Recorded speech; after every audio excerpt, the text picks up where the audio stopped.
如果有留意我餵嗰幾隻貓咧，咁唔知有冇人留意咧 ？Yellow 嗰隻腳咧係白色嘅。原來平時凌晨你食嘢嗰隻貓咧，唔係 Yellow 嚟㗎。冇錯，原來呢一隻咧又長又瘦咧，咁樣嘴又比較尖，呢個耳仔又比較尖咧，原來唔係 Yellow。我哋嘅 Yellow 係咁樣噶，唔怪之瘦咗咁多啦。原來佢好耐冇食罐罐啦，陰公。有冇明白我哋係咩心情啊？我哋今日先知咋。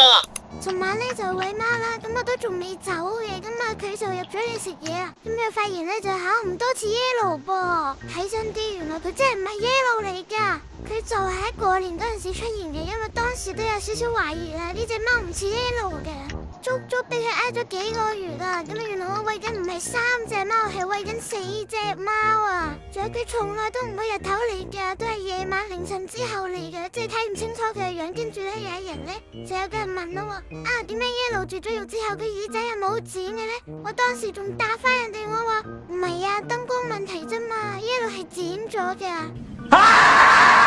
亦即係話之前襲擊 Yellow 嗰個就係佢，亦都以前棉花花咧咁啊幾次咧咁啊對住宵夜王咧，因為其實咧就係想同佢做朋友啊，冇惡意噶。嘿，改變策略啦！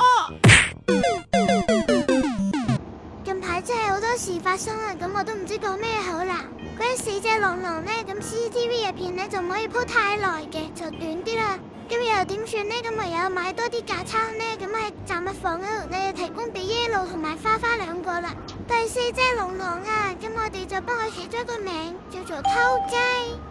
希望偷雞咧就唔好恰我哋嘅 Yellow 啦。你睇下收到啊！最近貓奴咧發生咗好多事啊，剪片咧都唔得閒。如果你有能力嘅話，咁可以透過以下嘅方式咧繼續支持6隻唔係7隻貓。冬瓜去醫院之前咧都仲嘔緊啊，咁佢好乖啊，每一次嘔咧都會翻呢個廁所嗰度嘔啦，咁佢真係好乖啊，咁而家咧就冇事噶啦，咁啊食錯嘢嘔啫噶嘛，好彩啊資料及時啦吓，多謝大家。咁再講2句咧就係林冬瓜3隻貓嗰個號咧就上訴咧就唔會成功噶啦，咁啊佢已經拒絕咗我嘅申請啦，咁佢睇都冇睇嘅，咁啊佢唔睇你嘅申訴片咧直接拒絕啦，咁就係個 AI detect 到啦。咁冇辦法嘅，咁啊佢話點就點嘅啦，咁啊到8月份咧先可以再次申請啦，咁啊未必可以申請到嘅，沒有辦法，順其自然啦，咁啊大號同埋細號咧一齊入啲啦，多謝大家。媽咪話得閒嗰陣時剪好片就會鋪上嚟嘅家。